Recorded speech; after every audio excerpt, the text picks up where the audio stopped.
మీ business ఏదైనా మీ ఊర్లో promotion చేయాలంటే అది సుమన్ టీవీతోనే సాధ్యం. ఇప్పుడే సంప్రదించండి.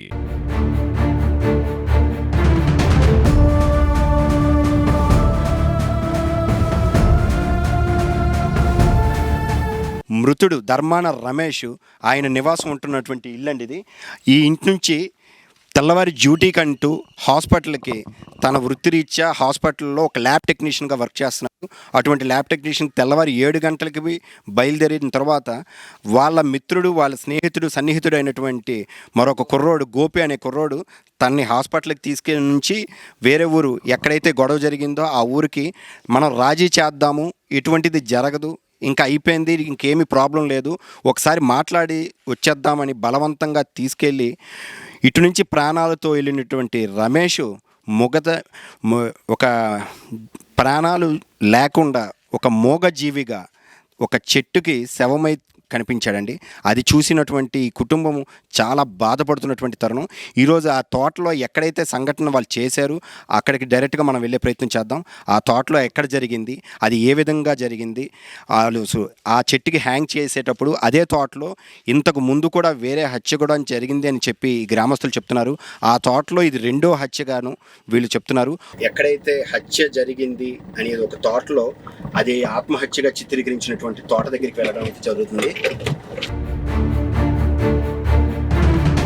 కంప్లీట్గా ఒక అడవిని తలపించే విధంగా ఎక్కడ కూడాను చుట్టుపక్కల చెట్లు తోటలతో ఉన్నటువంటి ఏరియాని నిర్మానుషంగా ఉన్నటువంటి ఏరియాలో నార్మల్ టైంలో మనం ఎవరైనా రావాలంటేనే భయపడినటువంటి ఇలాంటి దట్టమైనటువంటి ఒక తోటలోకి ఇక్కడ తీసుకొచ్చి వీళ్ళని ఒక ఆత్మహత్యగాను ఒక చెట్టుకి హ్యాంగ్ చేసేసి దీన్ని ఆత్మహత్యగా చూపించారు.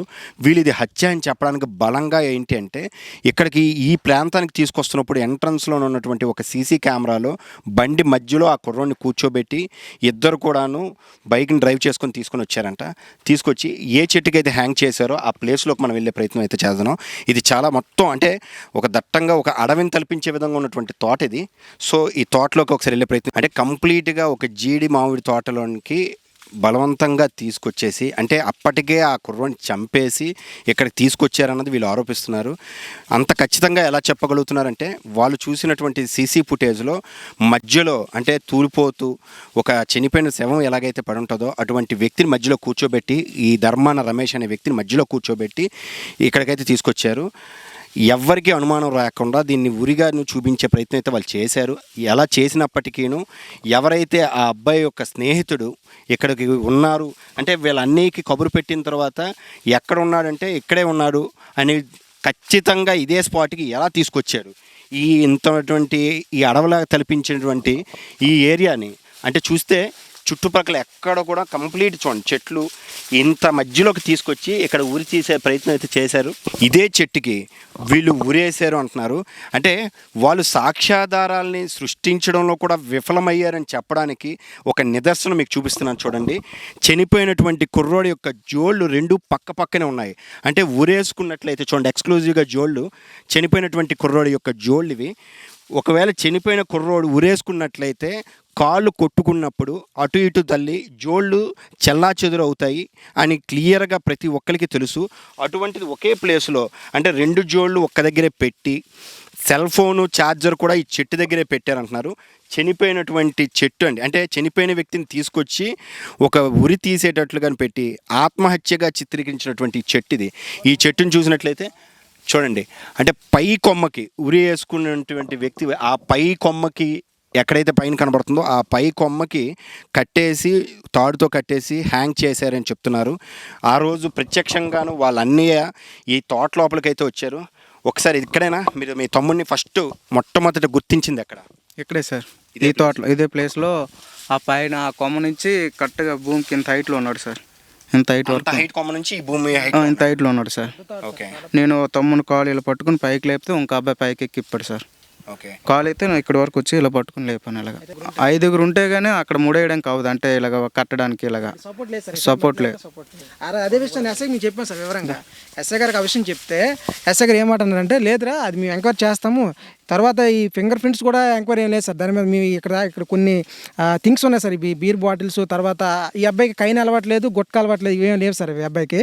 అయితే మెయిన్ అందులో అక్కడ కైన సగం చింపేసి కైన ఫుల్గా ఉంది సార్. అది ఇవన్నీ కూడా కలెక్ట్ చేసుకున్నాం సార్. అలాగే మందు బాటిల్ ఒకటి ఉంది సార్, అది కూడా ఉంది. దాన్ని కూడా ఓపెన్ చేసే ఉంది సార్. డీలక్స్ 4 ఉన్నాయి సార్. ఇవన్నీ కూడా ఒక 2-3 సెట్ చేసి కూర్చొని చేస్తే కానీ ఒక్కడే చేసుకుంది కాదు సార్ ఇది. ఆ విధంగా కూడా మేము అనుమానించి సార్ ఇవన్నీ మా దగ్గర ఉన్నాయి, ఫింగర్ ప్రింట్ మీరు ఎంక్వైరీ చేయించండి సార్, దాన్ని పరిశీలించండి సార్, అవన్నీ చేద్దామమ్మా తర్వాత చేద్దామని ఇలా ఎస్ఐ గారు ఒక 4 రోజులు దీన్ని అలా లాక్కుంటూ వచ్చారు సార్.